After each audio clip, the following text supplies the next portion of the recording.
So what is up guys, welcome to day 264. So ang update natin ngayon is ito. So yun, na-remove na tayo sa lahat ng mga GC natin. At ang rason nun ito. So first things first, hindi ako nag-abandon ng duty. At in fact, ito yung conversation namin nung katrabaho ko na pinagsasabihan namin ng mga schedule.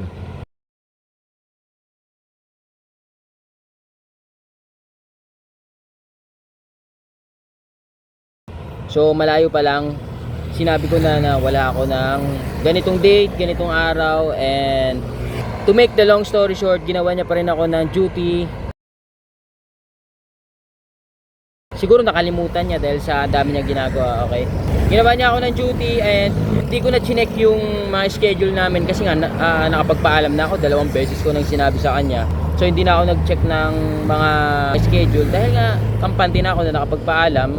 And the day before that particular day, nag-usap kami, tinanong niya ako kung may duty ako, sabi ko wala. Kinausap ako ng mga ibang TL, may duty ako, sabi ko wala ako bukas. And hindi ako nagkulang.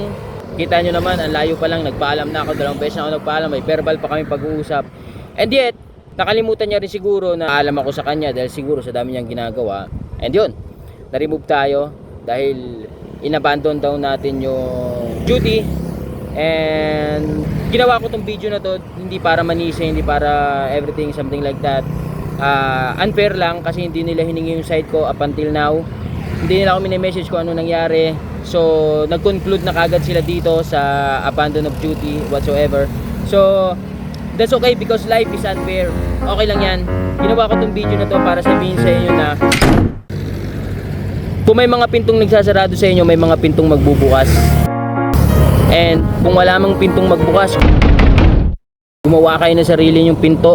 What I mean is gumawa kayo ng sarili nyong opportunity, gumawa kayo ng sarili nyong luck, gumawa kayo ng paraan kung paano mapapabuti yung buhay nyo. As a man, walang tutulong sa atin kundi sarili lang natin.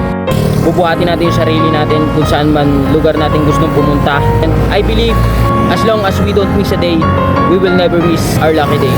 So I speak through my experience and I hope it's valid. That's all for today. Peace!